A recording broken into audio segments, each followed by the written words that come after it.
Welcome everyone to Starting Your Business, Increase Your Chances of Success. This is Module 2, and my name is George McAllister. We're the Small Business and Technology Development Center, also known as the SBTDC. In this module, we're going to go over the business plan. Throughout my discussion, I am going to be referring to the Business Startup Guide. This is a free online publication that you can download at your convenience from our website. Although I'm going to be covering the information in this guide today, you do not need a copy of it while I'm making the presentation. However, a lot of people find it helpful to have a guide present so they can take notes. So the choice is yours. You would be surprised at the number of people who tell me, why do I need to write a business plan? It's right here in my head. Well, I doubt it, but at the same time, I'm not a mind reader and I don't know anybody else who is. So if you don't write down the business plan, then how is anybody going to know what you're planning to do? You have to write down the business plan. So if you have to write a business plan, what is it?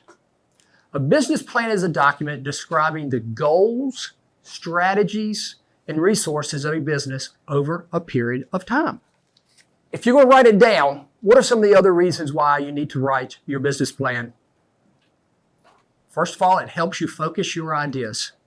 You'll be using a business plan outline, and in that outline, it will show you everything you need to know as far as what needs to be written in your business plan. It creates a path for you to follow as your business grows. When you start your business, you're going to find that a lot of opportunities are going to come at you, and you need to make sure that the opportunities are ones that you can build upon and not opportunities that are going to distract you from what you're trying to do. It creates benchmarks against which you can measure progress. As your business grows and develops, you need to make sure you're on track. And if you get off track, you want to make sure that you can correct things before it gets out of hand. Very important. It provides a document for attracting financing. How is a funding source going to know what your business plans are unless they're written down? Now, let's talk about some tips in writing plans.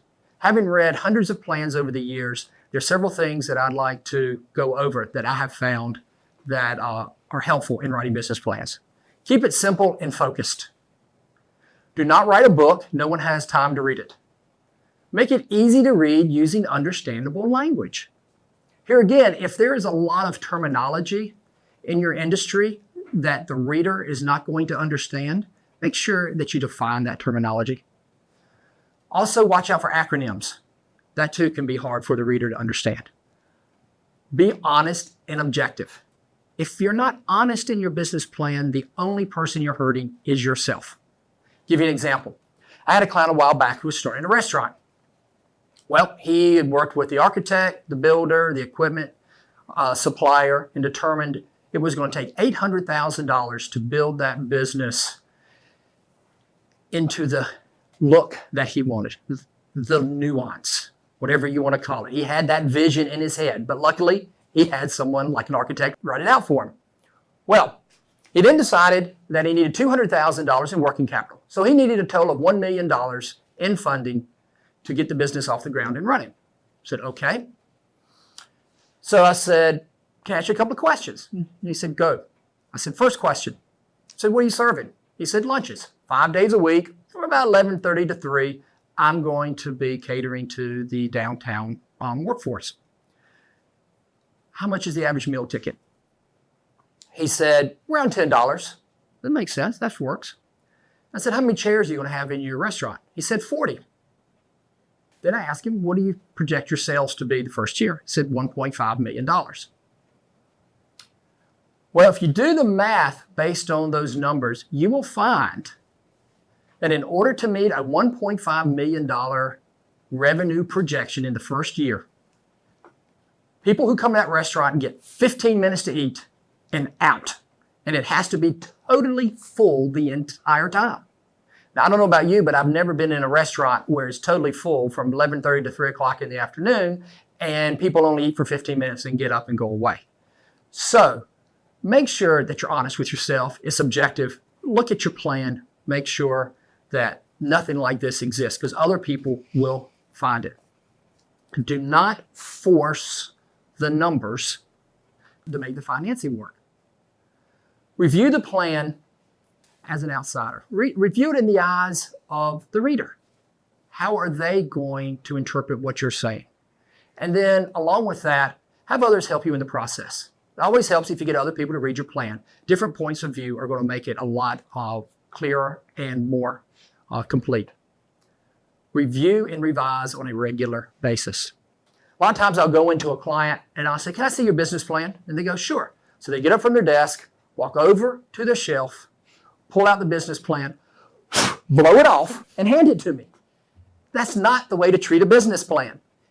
You do not file it away once you've written it. You're supposed to look at it, review it, revise it, update it on a regular basis. It's your guide.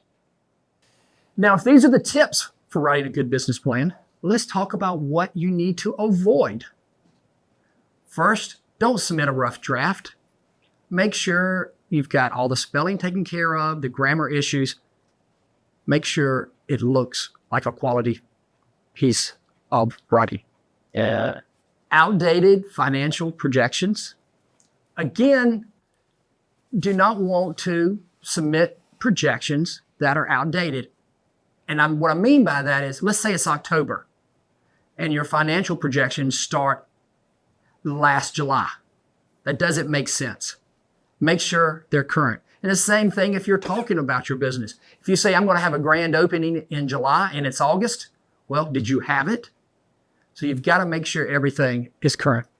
Unjustified assumptions. Again, you've got to make sure you justify everything you've written, all your opinions. You've got to have those justified somewhere. Not understanding the contents, especially the financials. Just a few weeks ago, I was in a meeting with a client and the loan officer, and we were discussing the business plan. And the loan officer noticed that the gross profit margin jumped 5% the second year. So he said, I'm curious, why did your gross profit margin jump? My client said, I have no idea.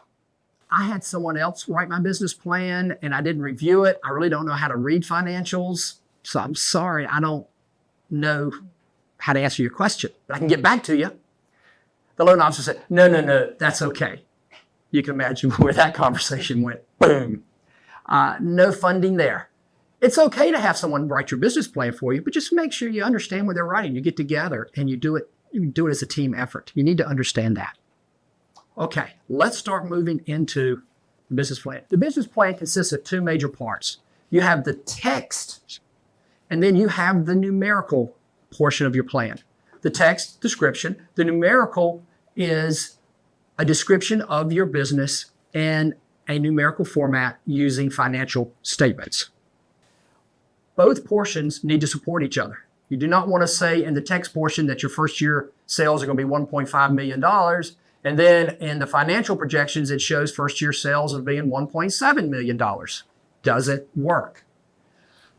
Now, with that being said, what most people do is instead of doing a linear process, starting in an outline mode, doing this step, next, they work on all parts at the same time. And you want to work on all parts at the same time because you're going to need to draw from different parts of the business plan and the financials in order to build it. So look at it as a matrix, and you're going to build it all at one time. Okay, let's start talking about the business plan. The executive summary, the first part. It's typically just one page. No sense to write a lot there. You're explaining why you're writing the plan. What's the purpose of writing this plan? Can be used as a separate document. This is especially true if you're looking for funding. Instead of sending the entire business plan to the funding source, send them the executive summary to see if they're interested. If they're interested, then send the entire plan. Write it last. It is very difficult to write the executive summary if you haven't written the plan. So what do you start with? Company information. Describe your company. What is your company doing? As I mentioned in Module 1, you do not have a company unless it's solving a problem. So talk about the problem your company is solving here. Now, these next 2 points, you don't need to spend a lot of time in them right now because we're going to discuss it in more detail later in your plan. but you want to write down what it is you're selling and who your target markets are. Let's talk about the product or service you're offering. What are the features? Yes. What does it do? Let's talk about the benefits. What problem does your product or service solve? What is the benefit? What is the value proposition? Are there any future products or services that you're considering offering? Talk about what you think those are going to be and the timeline that you're considering offering those and some rationale behind that. So this is a little bit about your product and service. The marketing plan. We talked about the product. Now let's talk about the marketing plan that goes with that. First of all, what industry are you in? Let's talk about your industry. How big is it? Are you in a large industry? Or are you in a niche industry where you're going to be a major player?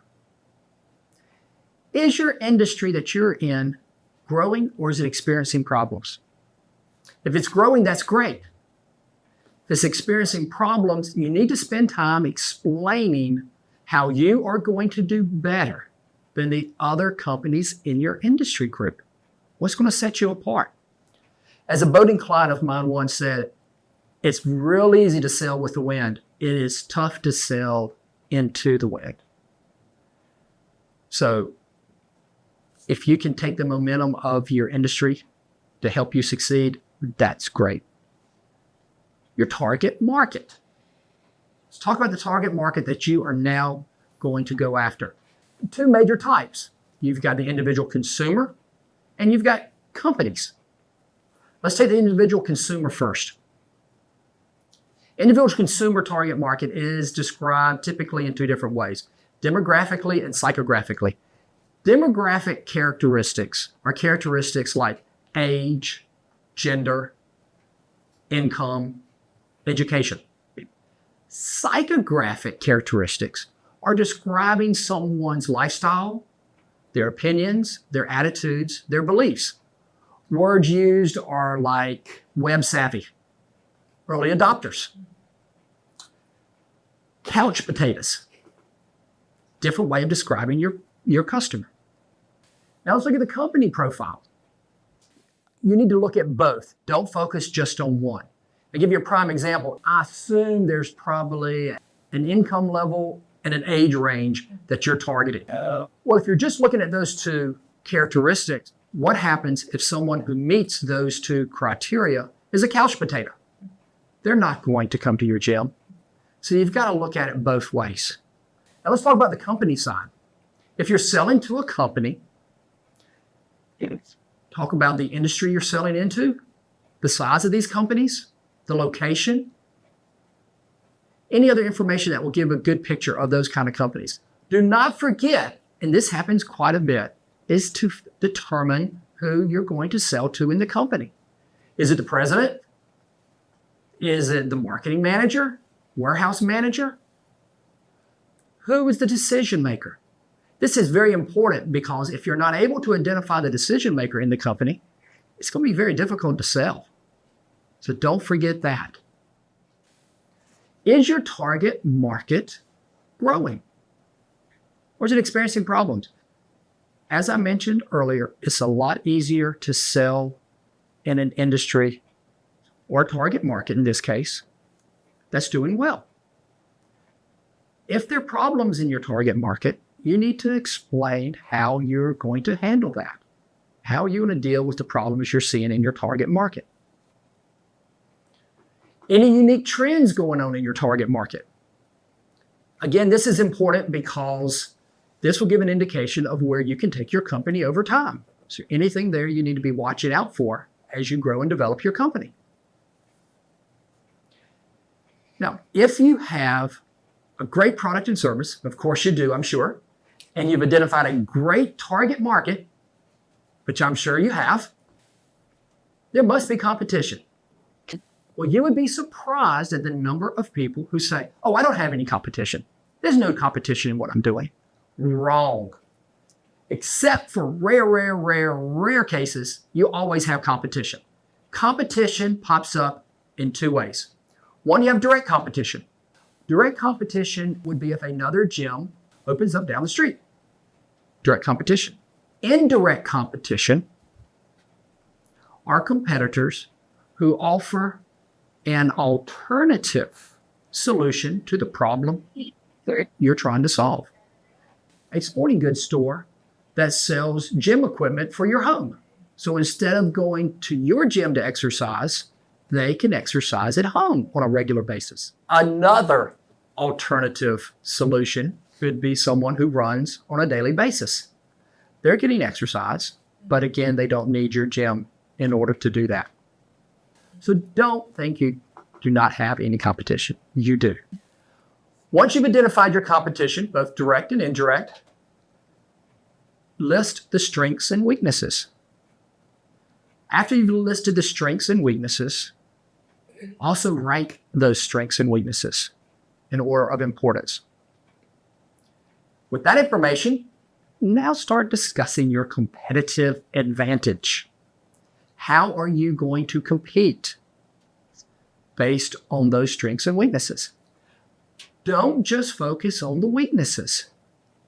Also look at the strengths. For example, if you find that your competition is known for high quality customer service, what are you going to do to compete against that? That's a strength you need to pay attention to. Competition is something you really need to spend a lot of time on. You really do. If you do not spend time analyzing your competition, you are going to be at a major disadvantage when you're dealing with prospects and existing customers. Because I can promise you, your prospects and existing customers know exactly what the competition is doing, and they are shopping you. Mm-hmm. So do not gloss over this. Now, with all this information, let's talk about the marketing plan as it relates to the strategies we're going to use. What are the pricing strategies that are going to come out of all this research that you've done? The packaging. How are you going to package your product or service to make it stand out, to be competitive? The promotion. Is it newspaper, web-based, television, direct mail, combination thereof? What's the best way to promote your product? Sales. Got a sales force. Are you going to have? And distribution. How are you going to get your product or service to the consumer, to the end user? All of the answers to these issues are based on the research that you've done and what you've said so far in your business plan. Now, we need to have people who can execute all this. Okay. So who are we going to have in our business? For the management team, write out the job descriptions. This is very important now. And of course, as you start looking for these folks, you can tell them what you're expecting them to do. Team member backgrounds. Include the resumes of the folks that you have in your management team. Now, go ahead and continue developing your organizational chart. Write the other job descriptions for your staff, as well as the number of people needed and when they're needed.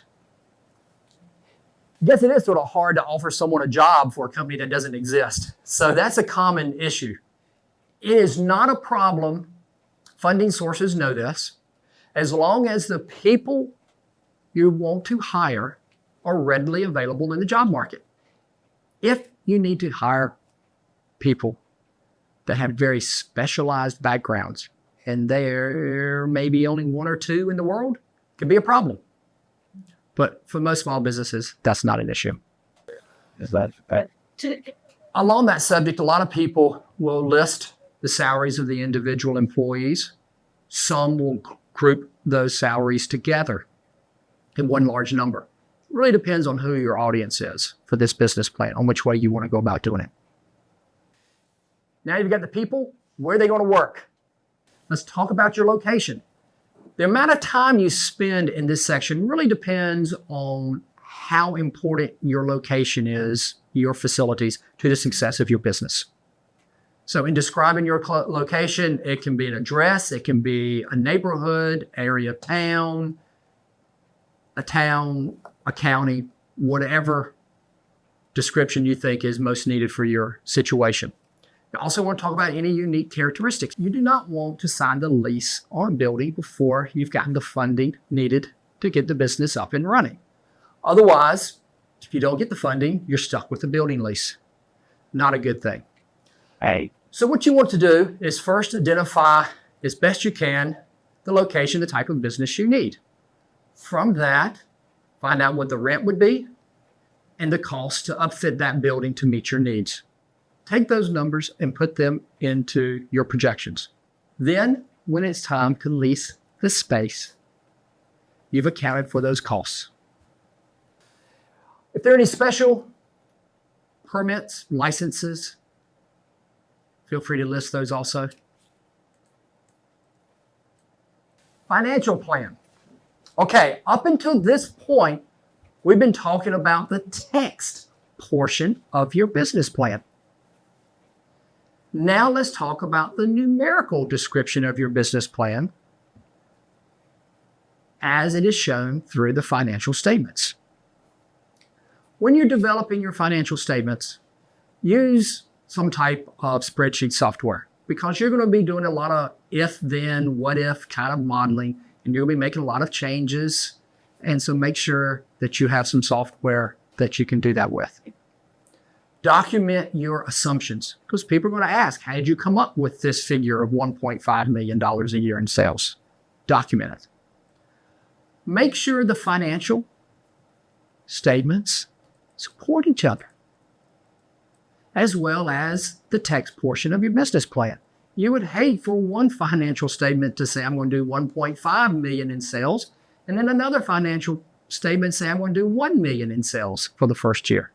Make sure they all match. Now let's talk about the 3 financial statements most seen in a business plan. Cash flow projections, the main one. Now with these statements, I'm going to show you examples in a few minutes, and we're just going to go over them just quickly right here. Typically, cash flow projections are written out on a monthly basis for at least 3 years. Projected income statements are generated on a quarterly basis for typically 3 years, and projected balance sheets yearly for around 3 years. Of those 3 statements, cash flows are always seen. Projected income statement and balance sheets, they're in there quite a bit, but it really depends on your situation. But I would say if you had to pick, it's the cash flow projections that you need. The numbers in the cash flow projections are used in generating the income statement and the balance sheet. It's got to be there. Here's a sample of a cash flow projection. You notice there's a column there for startup period, and then I've got months 1, 2, 3, and it goes out there. Think of a cash flow statement as you would your checkbook register. You enter deposits when they occur. So when you make deposits into the bank, you enter that into your checkbook register. When you write checks, go to the ATM, or withdraw money, you record that in your checkbook register. That is the way the cash flow projections work. The top part of the projections are where you put in the money coming into the business. The bottom part are your expenses going out. You take the money in the business, subtract the money going out, and at the bottom, you have your ending cash balance. The cash balance at the end of the first month then becomes the beginning cash balance for the beginning of the next month. It's a cycle. And you continue it. Cash balance at the end of that month becomes the beginning cash balance of the next month. And it's just keeps going that direction. A lot of people will try to get the ending cash balance each month to go to 0. That's not the goal here. The goal here is to make sure you have enough money to run your business. Let's say you plan to hire an additional employee in 3 months. Okay? You need to make sure in month 1 and 2 that you're accumulating enough money to be able to pay the salary for that new employee on month 3. So if you zero out your cash flow balance in month 1 or 2, then you're not going to have enough money saved up to pay that employee. So cash flow balance each month is dependent upon those needs that you're going to experience over time. And of course, as I mentioned at the very beginning, none of us are mind readers, so it's very difficult to determine exactly what our cash flow is going to be. So make sure you allow for error. As I always say, things cost a lot more than you expect. From the cash flow statement, you can write the income statement. Again, this is typically done on a quarterly basis. The income statement is showing the sales and the cost needed to generate those sales. And you're showing this on a 3-year period on a quarterly basis. Then lastly, we've got the balance sheet. The balance sheet lists your assets, your liabilities, and owner's equity. The reason they call it a balance sheet is because the total assets equal the total liabilities plus owner's equity. They must balance. That is an overview of the business plan. Where do we go from here? A couple of things. First of all, refer to our website to be able to take advantage of all the products and services that we offer. If you would like to talk to one of our SBTDC counselors, you can go to the website and find the location closest to you. Thank you very much, and best of luck in your new business venture.